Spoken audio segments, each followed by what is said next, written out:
We're live and welcome to the Shortlist with me, Johnny Campbell, your host, CEO of SocialTalent.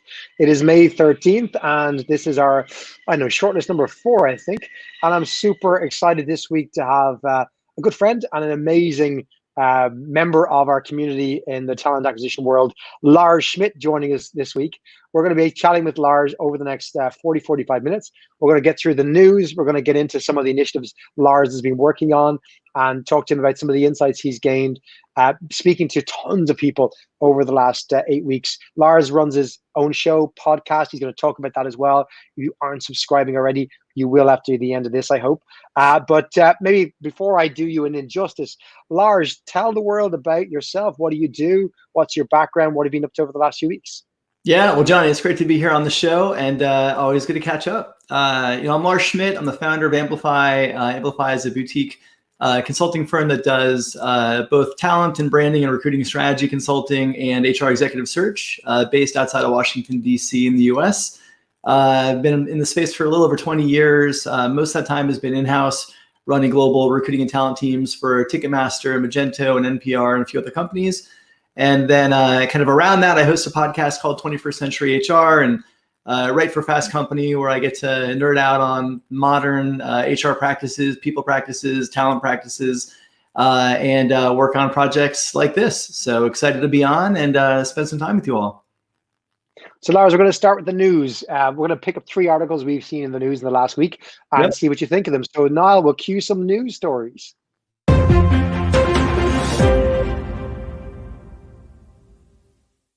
The news this week. So I don't know if you saw this article, Lars. Most HR teams aren't ready for the transition back to normal. What is your sense on this? What did you pick up from the article, or what are you hearing from HR leaders you're talking to around the world around their readiness for getting back to normal? Is there a normal even to become after this? What do you think? Yeah, I mean, I think that if that was a true or false question, the answer would be true. Look, I think we have to recalibrate what normal is. If people have an expectation that we're going to be going back to a period that we were in through January of this year, they're going to be mistaken. We're never going back to exactly how the world of work in every aspect, operated at that time. And HR leaders aren't ready, right? We're making plans, we're developing transition, we're developing, the big thing right now that we're seeing in the big conversations within CHROs right now are return to work plans. But what does that look like? When do you time it? When is it safe? What resources do you need to ensure that you can ensure the safety of your employees who are coming back to an office? How do you deal with employees with underlying health conditions or kids at home or other circumstances that won't allow them to come back in the office? It's an incredibly dynamic situation that is just it's massively complex. And so anybody who thinks that we kind of flipped the switch and everybody stayed home and shelter in place, and now we're going to flip the switch, everything's going to go back the way it was, you're wrong. It's not going to happen that way. We don't know exactly how it's going to happen, but it's going to be complicated. It's going to be messy. And likely it's going to be, in kind of a staccato form where you're going to go back and do some things and then to find out some things won't work. But when it comes to maintaining social distancing, just how the safeguards you need in place to have people back in an office, nobody's offices were set up like that for the most part before they left. And so that there has to be a whole reconfiguration that happens before you can even bring people back to an office for employees who weren't in office. Like I'm calling you from Ireland, right? So it's different in every country, it seems. Yeah. And you're in Virginia, you're in the States, it's different in every state. What's your general sense from the US anyway, state by state? Do you have any examples of states that maybe in your opinion are going too fast, going too slow, doing it just right, or organizations like Twitter this morning with their announcement? What do you see? Yeah, I mean, I think that we have this complicated situation where like there are loose federal guidelines for the country, but then every state is they're making the determination within that state when and how they're going to open and kind of what their phases are. I think most countries and regions are looking at a phased approach, and you have to hit certain milestones before you move to the next phase. A lot of states in the U.S. are beginning their plans to move opening before they've hit those milestones. So what's that going to mean? We don't know. We don't know exactly. There's lots of conversations around, a second wave or spikes. We just don't know. It's too soon to tell. So States like Georgia, I think are certainly moving too fast from what we've seen so far.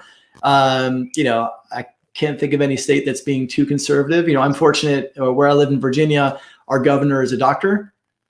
So he's allowing science to, be a predominant. I mean, it's a hard balance. Like, let's be honest. I mean, you're balancing, economic factors. You're balancing epidemiological and scientific factors. Health factors. There's a lot of things that you have to weigh, and because of the complexity of all of those variables, there's no definitive. This is absolutely the right. This is absolutely wrong. Like, you have to make the most informed choice you can make, but everybody's drivers, from a state perspective, are ultimately influencing that decision. I think I love Twitter's move yesterday. I think, giving people the option. The challenge when you think about employees, they don't know what their return to work plans are right now, and so they don't know when they're going to go back in office. And every individual is going through this based on their own circumstances. So we mentioned, again, underlying health conditions, kids at home, taking care of older parents. For Twitter, for them to come out and just say, hey, look, if you want to remain working from home, you can. And that just takes so much uncertainty and pressure off those employees that have those factors that are like, how can I possibly go back into an office under these circumstances? Now they don't have to worry about that. That's a massive stress off their shoulders. I'd love to see more companies follow suit. And, we got to be honest, there are also employees that are desperate to get back into an office, right? They'd be there tomorrow if they could. And so I think giving, it's not a situation where we go all remote and all distributed. It's not a situation where everybody goes back in an office. I think you have to have flexibility, but what I'd love to see more companies do, like Twitter did, is provide choice, right? Let the employees choose. If for their situation, at least for the time being, remaining remote indefinitely is the best thing for them, allow them to do that. If they're in a job, obviously, that can allow that, let them do that. Don't force them to go back into an office for your perception of where they need to be productive, if that's going to, disrupt their whole family situation. I didn't say it at the top of the hour, but for those of you listening live, whether it's on LinkedIn or YouTube or elsewhere, please do jump in with your comments, your questions for Lars. We'll happily take them. We'd love to take them. If they're good comments or bad comments, we particularly want to hear from you, and we'll tackle any question. Don't you worry. Lars, I've been thinking about this for our employees as well. Again, giving some sort of, not certainty, but giving them an idea of where we're going, right? Because people can then plan. And I found myself gravitating towards or navigating towards the resource page you put together. You at the start of this whole crazy time we're living through at the moment, you started putting together resources for organizations to share amongst HR teams and HR leaders. I wonder, could you tell me about that resource page? How can people find it? What kind of things are in there around this particular topic? Yeah, so it's an open Google Doc. I believe your team will be sharing out the link, bit.ly link, so people can access it. Really, kind of the origin of that is, I'm in some different CHRO and CPO networks, and I've been tracking this since December in Wuhan. I was just curious about, okay, what is this? And I'm not an epidemiologist, but I'm just curious about these kind of activities. And so as I saw, it's starting to spread in Europe, I'm like, okay, this is going to impact us in some way. I had no idea we'd be where we are now, but I started seeing conversations escalating in the CHRO networks that I'm in, especially for people with operations in APAC and Europe that were being impacted. And so right around that time, Coinbase open sourced their COVID-19 preparedness document, which is the first one I think anybody had created specific to this. This was in February. And it was a masterpiece. And so I was like, this is something people are desperate for, because nobody in the field of HR has gone through something quite like this at this scale. And so I wanted to amplify that. And so I wrote an article for Fast Company that included that article. And then I curated other resources around things like shifting to remote work, canceling travel, just different aspects of what I knew businesses and HR executives were going to be going through as this continued to spread. That article went out in Fast Company, and within about 3 days, it was dated. Because the thing was just moving so fast. And so, I have open source roots. I was like, that's really the way to go here. We need to create a crowdsourced open source document where everybody can add their thoughts and perspectives. And then I can kind of be an activator and tap into my network, and ask them, hey, if you're hearing news about how companies are responding to this, add it in here. And then more specifically, and most importantly, then if you're willing to share your COVID-19 playbook, as a company in terms of how you're responding to this, please do so, because others are going to be looking to other companies for inspiration and ideas.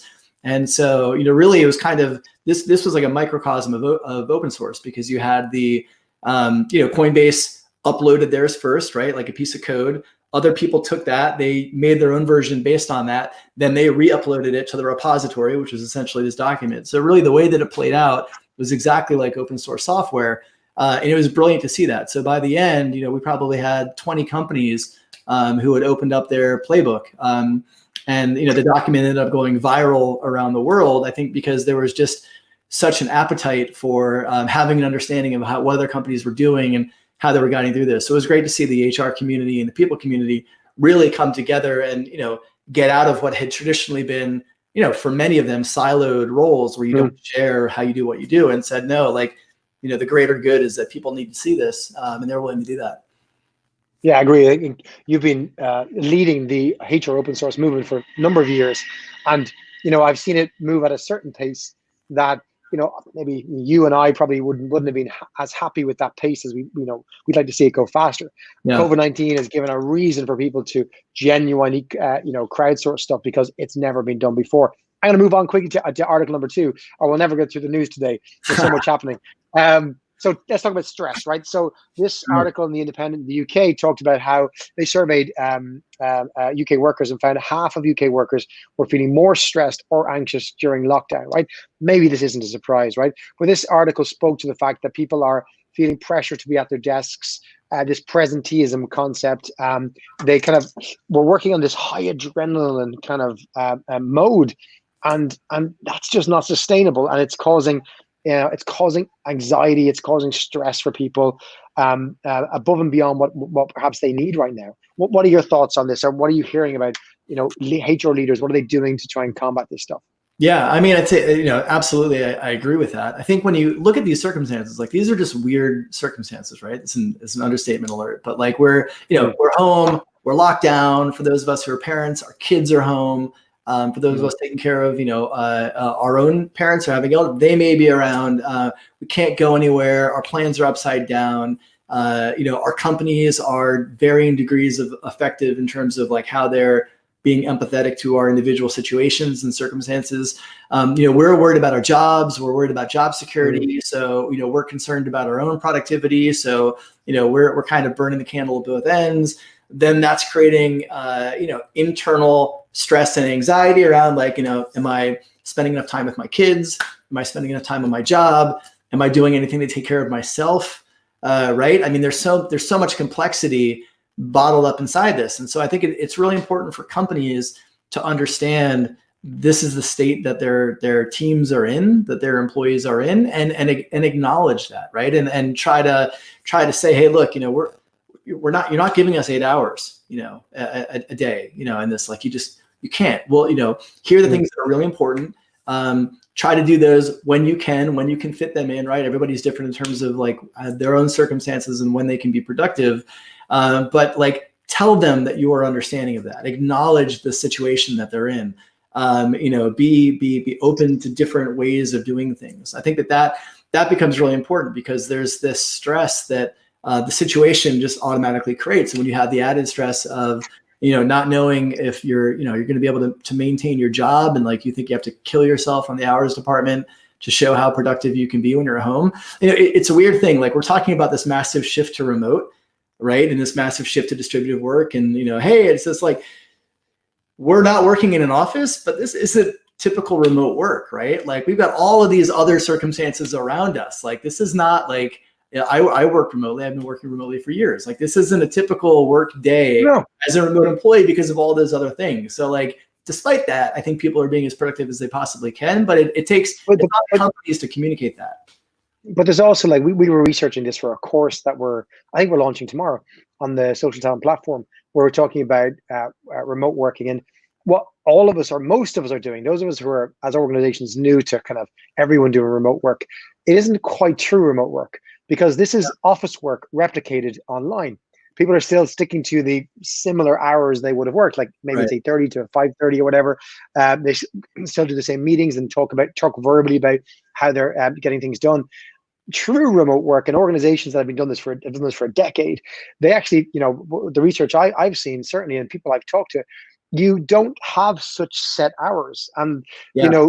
a lot more of your communication is written because you have to commit in writing. Things are done because people are in different time zones, they check at different times. It isn't an office environment replicated online. I think there's a stress there because we haven't quite moved to that next phase in remote working, because most organizations are still just doing office work in a remote environment. Yeah, that's a great point. I mean, a lot of this crazy shit happening in the background. To your point, it's kind of like synchronous versus asynchronous, right? It's like, people kind of work when they can, and we have to as companies and as leaders, we have to adapt to be more outcome oriented than kind of hours and process oriented. And that's a shift, right? That's a shift for leaders who have always been working in an office and have always had teams and have had people that can pop over to their desk and say, hey, where are you on X project, right? It's not, we don't have that right now. And so, I think you're right. I think it's a great point. We kind of adapted our in-office practices to, remote practices without really recalibrating them based on not just the fact that they're remote, but that they're also remote under these bizarre circumstances. So we're going to take our last news item here, Niall. Let's throw it up on screen there. And this is probably one that speaks to your heart the most. There is, or has been, an outpouring of fantastic work being done by HR and recruiting and talent acquisition folks around how we can help restart the economy. I've seen brilliant examples. This forum articles picks out 4, I think, but so many more examples of where people in our sector have just gone above and beyond their roles within their organizations or within their communities to try and help. What are you seeing? What inspiring stories or interesting stories have you come across of HR and recruiting folks who've gone above and beyond to really help their business or help their community or economy? Yeah, I mean, I think one of the things that's been most interesting that I've kind of observed, and it's funny because I kind of experienced this firsthand, and then I saw it at scale, which is basically people saying, God, this circumstance would really benefit if this thing existed. Okay, It doesn't exist. Cool, I'm going to build it, right? And so I've seen that happen in a lot of different cases. That was really the origin of that open source doc you mentioned. A lot of the projects that I've created were really based on that. I'd be like, oh, it would be awesome if we had this. Okay, we don't. Let's build that. And I've seen that happen time and time again, where people have kind of just taken the initiative to build things. People coming together, the Recruiters Recruiting Recruiters initiative that was, brought in a variety of different stakeholders from different areas together with a common goal of seeing if they can help furloughed employees, find positions, and kind of commit to a process around that. I think if one of the early open source docs that stood out to me, and this is before companies even started laying off, right? This is probably in mid-March. Somebody, just a developer in, I believe in the Ukraine, created this Google Doc of 1,500 plus remote jobs curated because, that person just had the foresight and said, look, people are probably uneasy about their jobs. They likely will probably be rounds of layoffs soon. And so there's a need for this. I'm just going to build it. And this is just a person on their own, just built it. Not, I know what goes into those things, like hours and hours of time goes into that. So that's another piece. And then another thing that I'm really seeing that has been great, certainly in the US, we've had a lot of companies go through rounds of layoffs. And a practice that I've seen developed is that companies are creating, layoff lists where impacted employees can opt in to including their, their role, LinkedIn profile, email, kind of jobs and cities they're open to, et cetera, et cetera. And then the TA teams are compiling those into a massive list and then making them publicly available so that recruiters can easily find talent. I mean, these are companies like Airbnb, Lyft, Uber, companies that have a pretty high talent bar that, the people being impacted, it's a false assumption to assume that anybody being laid off are the underperformers. I think that we need to squash that because that's, sure, if there's opportunities to do that, they might, but the numbers of these layoffs are going way deeper than just that. So, it gives you an opportunity to easily see talent that's available. And I think, going back to last week, Airbnb, to me, it was just a masterclass in empathy. What they did is, they've been pretty public about this. I imagine most viewers have seen this, but, they gave, I think it was 13 weeks of severance for employees and this additional week per year of service. 1 full year of benefits, which in the US, our healthcare system is garbage. So that's a huge deal. The ability to keep your laptops, which is a small thing, but for people that don't have them, they have all their contacts and information on that, does make it easier. But what they also did, which was fascinating to me, is they weren't doing a lot of external hiring, obviously, as they were contracting. They redeployed their recruiting team as basically, agents to help their laid off employees find jobs.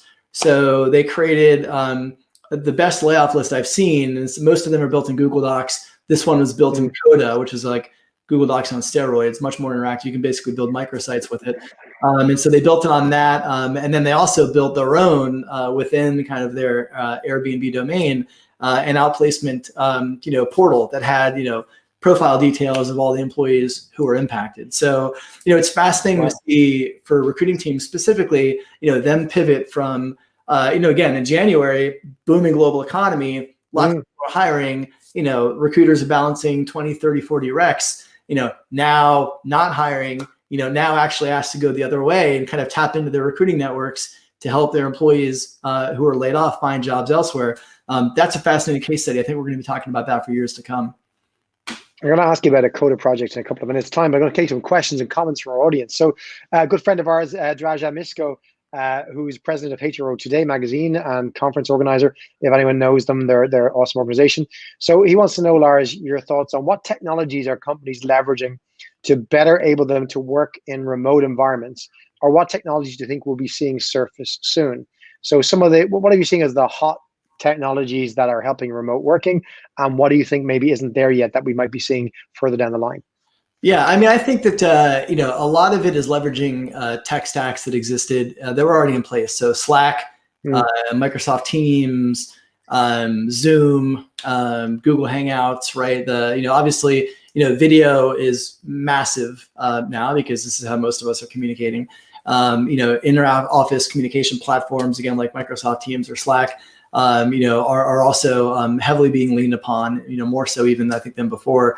So I think it's not necessarily yet creating a new category. I think what we are going to look at is more of learning-based platforms. So knowledge sharing, information sharing platforms. Slack's not great for that. Microsoft Teams isn't really great for that. So something built specifically for internal learning and knowledge sharing. I think another technology, and this isn't necessarily for companies moving remote, but obviously for conferences and events, I don't know when we're going to be doing those again, certainly at scale. And so I think a lot of event organizers have moved to, use technology that's meant for different things and repurposing it for conferences, which can work. I mean, you're seeing, companies do virtual events on Zoom. I've done some of those, but it's not the same thing. I think I would imagine soon we're going to see a technology platform built for video streaming actual conferences, right? Where you have the event, you have rooms with other events, all the events are being recorded in real time, so you can watch them on demand afterwards. If you miss it, you can rewind and go back if you missed a part. There's a community chat forum where, again, obviously in events, typically the audience members are hanging out, they're making connections. You're able to replicate that as much as you can in a digital way. I think whoever's first to market with a platform truly like that is going to kill it because, again, I don't see us getting back to having events of any size. Certainly this year. Next year is a question. So I think there'll be a real need for that. And there's obviously an appetite for connection and community, right? I mean, our friend Hung Lee did his 24 hours of brain food, live a couple of weeks back, and there was 2,200 concurrent viewers at the same time. I mean, that's insane. And so there's a massive thirst for connection. And so I would expect to see that. Like, to me, like that's the next unicorn in waiting, is somebody who can build that in a real effective way, specifically catered to the event space and replicating that experience. And please, if somebody's listening and wants to design it, make sure you put a button there to get you a beer delivered to your home in 2 hours when you click the button or less. That'll be super helpful. So some comments from Alice Goffredo. such a good point, Lars. It's an earlier point you made. It's not about the number of hours employee gives you during this time, but knowing the priorities and focusing on getting those done when it's best for the employee to work and not necessarily 9 to 5. And I think this ties into the technology question a little bit. Like I was checking out recently the stock price of Atlassian, who are famous for productivity tools like Trello and Jira. And they dipped like everybody did in the first couple of weeks, but they've rocketed in terms of their stock price because it's not just collaboration tools where you basically go on video or send chat, but it's measurement tools to say the work is done, it's complete, market done, work in sprints, all those things. Yeah, I think you'll see a more diverse range of companies using those for maybe purposes that they weren't originally designed for. We'll see people working in sprints or things like that, so that you can measure, you can quantify your small tasks, see who's got stuff done, and you're less worried about trying to see work in action and instead measure the output of action, which is awesome. For sure. Another comment here from I'll shake this one out and then go back to you. Yeah, here's what I don't want to see on the technology side is companies leveraging spyware, right? And like tools that take a picture of your webcam every hour to see if you're at your desk. Like if you're working in a company that's doing that, kill it. Kill that software. Someone's going to build it. Someone's going to put it in there. It's using now. Like it exists today, and some companies are using it. I think it's like the worst piece of HR software that exists. So if you're working in a company that's using that, please kill it. Do society a favor and kill it. Yes, and show others how to kill it too. Yeah. So we got a great comment from our friend Dylan Redmond. Hey Dylan, working from home definitely takes its toll, but it's highly dependable on what sector you work in. I found 1 day a week in the past has broke the week up nicely and allowed you to focus on certain areas. However, lately I've got back into the office as I just wasn't as productive from home. Change of scenery is always nice, and simple things such as traveling to work has become a luxury. Yeah, like I think there's 3 categories of people out there. Sorry, there's more than that, but let's say on this topic of returning to work, you have people who go, I love working from home, want to do it forever. People who go, hate it, want to go back to an office. People go, I'd like a bit of both. And I think we've talked about innovative techniques and how the world will change. I've had conversations with people recently about models like WeWork, right? I think WeWork's model for a virtual, having temporary desks and renting desks for the new world is wrong, because it's still fundamentally built on big buildings in the middle of cities.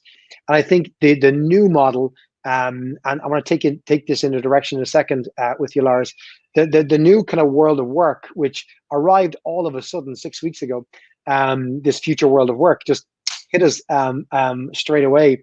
I think that world of work doesn't require you renting office space in a WeWork in the middle of a city. It requires probably tiny WeWorks in towns every 5 miles, and the right to have a passport to go into any of those and take a desk for the day.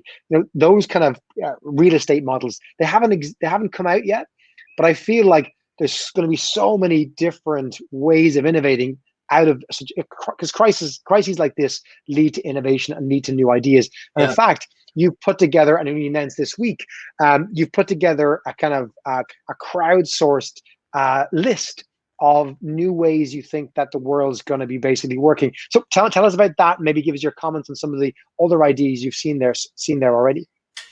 Yeah, I mean, so I was having conversations within my network of just I was actually working on my next Fast Company story, and it was about how this whole situation might be an opportunity for us to just reimagine work altogether, right? I think if you look at how the world of work has evolved and how people practices have evolved, for the most part, it's been pretty iterative, right? Incremental advancements, but for the most part, the fundamentals and the foundation is still from 20 years ago, 30 years ago. It's just maybe more technical, technology enabled process. I think there's an opportunity for a lot of us to really just rethink it, right? Does that still work? Is there, and so, we're in these current times. Again, that idea of going back to normal is off the table, right? Like that's not going to exist anymore. So what will exist? And I think it's an opportunity for us in the field of HR and recruiting and talent to really think about that, to really be thoughtful around how are we going to design what's next, adopt design thinking approaches to kind of like, how do people want to work? How do we build processes that serve how people want to work in these times that we're in now? And so it started with me having some conversations with my network and, just putting a ask out to my Facebook and LinkedIn networks. Hey, if you're rebuilding work from the ground up today, what would you do? What would it look like? And I started boom, boom, boom, getting all these ideas, all this feedback. And it was great. So at first I kind of took all of those, basically paragraphs of feedback and put them all in a Google Doc. Because, again, that's kind of my first instinct. And so I did that, and it was fine. But then I was like, from a utility standpoint, can we go deeper? Can we go bigger? Can we create a more dynamic, interactive platform where anybody around the world can come and add an idea, and then the community, can upvote those ideas, similar to Reddit, so we can bring the best ideas to the top, and then also organize them by category of different, functions within recruiting and talent to make it easy. Like if I'm a recruiting girl and I want to go and I just want to see, ideas around recruiting, boom, I can do that easily, see all the ideas, hopefully maybe take inspiration from some of them as I'm working with my executive team on, how we're kind of redesigning our operations, thinking about work and all these other things. And so I worked with the head of people at Coda to basically build this platform. And so it's an interactive live database. I believe you have the link that you'll be sharing out. But it's basically a platform for practitioners all around the world to come add their ideas, review other ideas, upvote ideas, and basically, my aim is to really kind of lean into that, encourage ideas and feedback from all over the world for all different kinds of roles and positions, and then basically have that as an ongoing kind of living platform, particularly as executive teams are beginning to think about what their operations will look like and what's next. And so, yeah, I'm really excited about that. I think this is, again, another, open source project that I think can really allow great ideas anywhere, right? So people who maybe don't have a platform, they don't work for a big brand, their ideas wouldn't necessarily be visible otherwise. Now it's all democratized. Anybody can add an idea. And if it's a great idea, the community will upvote it and it'll surface it. So yeah, I'm really excited yesterday. So I love that. I love that because it's a really good point. It's one woman, one vote. You know what I mean? You go in there and you put your stamp on something, and you're the same as Lars Schmidt. You're the same as Satya from Microsoft. Yep. Everybody gets that vote, and we see what rises to the surface, and you can contribute an idea, and you haven't. I just reemphasize this. Check out that link. It's a really good project. It's full of inspiring ideas. And if you're working in the field of talent or HR, you need to see what the world is thinking about. Several ideas will be ones you've probably thought of yourself. There'll be tons of new ideas. You're going, that's a really good point. That could happen. Or no, that will never happen. And it's good to upvote and downvote those things. So do check it out. There's some inspiring ideas. I think it's an awesome initiative, Lars. It's what I would expect from you. I mean that in the best possible way. It's the great thing I've seen in this is that there's a real openness to share. People are so much more willing than they were before. I think being forced to be locked down, to be away from your colleagues, to be away from your family makes people realize how fragile these connections really are. And that, it's more important than ever to give back, to touch somebody, to help them. And I know, again, I would hope we come back better people, and we've become better people. My fear is over time we go back to normal, because that's unfortunately what tends to happen. But to be able to see these kind of initiatives and see people band together, as you mentioned, like Hong's 24-hour brain food marathon was awesome. Free resource for the community. The links that you've provided, the 2 links today, are fantastic resources for the community to provide. Those open source projects, I know, I can't remember the guy who put it together, but I got a link early on in this from a guy who put in a crowdsourced list of all the companies who'd laid off people, to go, if you're going to apply for jobs, here's who's laying off people, here's who's not laying off people, and you could cross-reference that and stuff. So many of these initiatives, beautifully though, I love what you started with, was curating them together, because it's hard to find them and hard to read all the articles. Whereas if we have someone like you who's going out there and curating this stuff and finding it and putting it in there, it makes it easier for everyone to kind of get these fantastic resources, which is awesome. So I have another question on that. We've a practical one from Sonali, who's a TA specialist in Oracle. Sonali's looking for some help on virtual interviewing techniques. Again, it's a real practical question a lot of people are having. And we have, if I can help you, if you want to go to the socialtalent.com website, we've got a free resources section, and we've got tons of training videos we made recently on how to conduct virtual interviews. And hopefully that can help you, Sonali. with your question. So we've got resources. Please take those. Go back to Lars's resource link that he shared at the top of the hour, and it's got some cool stuff in there as well. So Lars, like you mentioned, the conversations have begun moving to return to work and what the new future looks like, right? Again, not back to the way it was, but what the new future looks like. Yeah. What are some of the other themes that you're seeing that are probably different now than 2, 4, 6 weeks ago? Can you maybe talk me through a kind of summary of what you see the trend in the conversation of the dialogue? What is that trend that you're seeing right now between HR leaders? Yeah, I mean, I think it's a couple of things. Like return to work is the dominant, thing. Certainly, I think most companies are starting to either act on those plans or certainly develop them because they may be soon. And it's just such a complicated endeavor that I think that's taking a lot of headspace for CHROs and CPOs.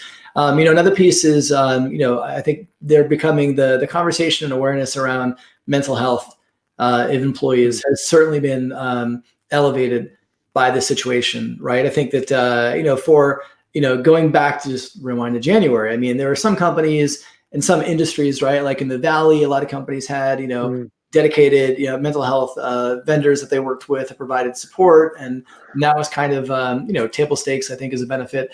But it was still, in the grand scheme of benefits overall, a niche benefit. I think that that's starting to expand and people are really starting to be more mindful of the stress and the anxiety and just the burden that a lot of employees are carrying and being a little bit more proactive around how they develop plans to address that.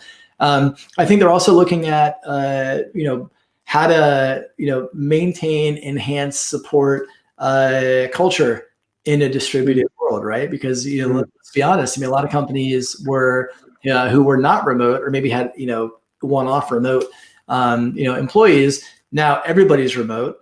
There's no water cooler, right? There's no all hands, meetings. There's no cafeteria. And so how do you maintain culture? How do you maintain engagement, in that environment in a way that is also, authentic and honoring the times that we're in, right? Because I think that there's a balance you have to walk there because you may say, okay, we're going to do, bring your kid to Zoom day and, dog happy hours on, Zoom and like all this stuff. Like A, Zoom fatigue is real. But B, again, like you may have some employees who are single and maybe they're sheltering in place in a studio apartment in London and they're desperate for, whatever interaction they can get. And so they're going to be all over all of those things. And then you're going to have some employees who are home and they're in an apartment with kids who are in school, who are stressed or maybe have special needs. And they're like, it takes all their energy to give you a couple hours of work a day. And now you're putting a Zoom on their calendar, and now they feel obligated to attend that. So I think you have to really find that right balance. It's not easy. And I don't want to, pretend that it is. It's difficult. But I think you have to just try to, get a read on your people, get a read on where they are, meet them where they are when you can, and be sure if you are creating some of those culture programs, you're very clear that it's opt-in and not expected. So you're not putting that added burden or pressure on employees that just don't have the space for it right now. I think that comment, meet people where they are, is really important. And I encourage people to think about those words and not gloss over them too quickly, because it's a fundamental attitude to your employees that we need to basically take, I think, especially in these times, is meet people where they are, each person where they are, each individual person. This is really important. I had a recruiting leader tell me recently how, she had a staff member who was in a massive panic. She found out, unfortunately, after the fact, about an all hands that she called to try and get people together.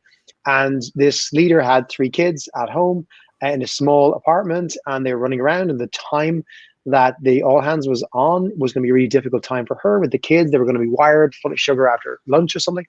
And she had this enormous stress for 2 days leading up to the meeting, because she didn't want to have to be on that call with all this noise and craziness, but she knew it was important and she didn't want to tell her boss.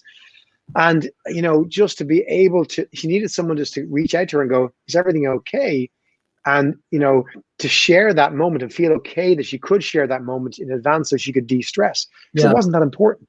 But people, you don't know what someone's circumstances are. And You might think, well, it's fine. We're just having an all hands. What's the big deal? It's going to be positive for everybody. That's not how everybody sees it. To your point. By the way, I'm going to make a shout out to one of our partners here in Ireland. Blatant plug: if you're looking for wellness initiatives for your organization, check out Pep Talk, an Irish-owned software company. They've got a virtual platform for wellness, which has really taken off in the last few months as well, which is a great sign for them. Great to see companies actually putting their money where their mouth is around wellness initiatives in their organization. In Social Talent, we've as an example, trying to come up with different ideas. We're doing a virtual 10K next month. So we're going to try and get teams involved, whoever wants to get involved, to basically contribute. You go run your 10K during a certain day, share your times, and you get to put it up, and we have a bit of fun, and it gets you out of the house at your own leisure, at your own pace, where we still have a team event where we can all participate in the real world, if you like. And there's tons of those initiatives. And again, anyone who wants to share them, please do so. We'd love to hear your ideas. Lars, I'm going to move it into our final question for you as we begin to close out. And before I do, just to mention to anyone watching, please do check out our new shortlist page on the Social Talent website, socialtalent.com/the shortlist, where you can find previous episodes that we ran in the last few weeks. You can also subscribe to these episodes, and we'll send you a full video recording of every episode the next day. So on Thursday in your inbox, you'll get the previous day's show, and you can access all the previous shows as well. And you can also see what's coming up over the next few weeks and ask questions in advance of our future guests as well, if you've burning questions to ask them. So Lars, my last question to you, to add to our shortlist. And our shortlist is a list of advice from brilliant people we have on the show, like yourself. What is the one piece of advice today, anyway, you would give those listening that you think can help them in their careers, in their life, that you have or you've heard over the years? Yeah, I mean, I think the best piece of advice I ever heard that, certainly I've kind of leaned on heavily to shape my own career is to build a good name. And what I mean by that is, it sounds very simple, but the idea is, in your own career, like whatever you can do to be helpful, to give back, to, invest in others, support the community, support the spaces where you work and where you operate, operate with, ethics and morals, take good care of people, treat people kindly. It sounds simple. It's a little bit more complex, but really it's about just doing the right thing, taking care of people. And I think if you do that in your career, if that's your North Star that you use to help you answer any question that's in front of you, right? Then I think that you'll excel in your career. You'll build great relationships. You'll build great networks. And so, yeah, that would be my advice. I think it's amazing advice for no matter where you are, what your belief system is, whether you're spiritual. If you're spiritual, concepts like karma and most religions conform to something of that. If you're not spiritual, you've got behavioral psychology principles of altruism, for example, that play into this. There isn't a perspective you can have on the world that counters that. I think it's a great North Star to have. Do good, give back, and good will come to you. I think those of us who try to live our lives that way tend to find that's how it works out. So yeah, in these times, we need more people to think like that. It's brilliant to hear that from you, dude. Great. Lars, how can people reach out to you if they want to know more about your show, your podcast, if they want to reach out to you to help them in their business? How can they find you? Well, I'm massively overexposed on the internet, so it's not easy. It's not hard to find me. The best hub is my company website is amplifytalent.com. It's Amplify with a Y, talent.com. I'm on Twitter at Lars. The podcast is at 21stcenturyhr.com. And that's syndicated to Spotify, iTunes, wherever you want to listen to that. But the hub for everything is amplifytalent.com. And if you want to learn more about me and just how I operate in general, you can also check out my website at larsschmidt.com as well. So lots of easy ways. I'm not hidden on the internet. Well, for those of our audience members who haven't come across your work before, I'm sure they'll be digging it out, and I strongly recommend. Particularly, I love your podcast. You've got some great interviews, great chats, and you do this better than I do. So do check out A Real Pro at Work for those of you who want to hear more. Lars, thank you so much for coming on the show this week. I know you're a busy man. It's been an absolute pleasure. Keep fighting the good fight, brother, and we'll talk soon. Where I will absolutely still prove that I have a better Spotify account than yours with better playlists, dude. You know, settle this this argument once and for all. In like 2022, we'll have a DJ off. Well, Lars, thank you. And thanks for being our guest in the show this week. Next week, we have another fantastic guest. We've got our good friend, John Wilson, who is the CEO and co-founder of Wilson HCG, one of the largest and most fastest growing recruitment process outsourcing organizations around the world. John's based out of Tampa. He has been a person to watch in the recruiting industry. He's not afraid to break the rules, not afraid to upset people.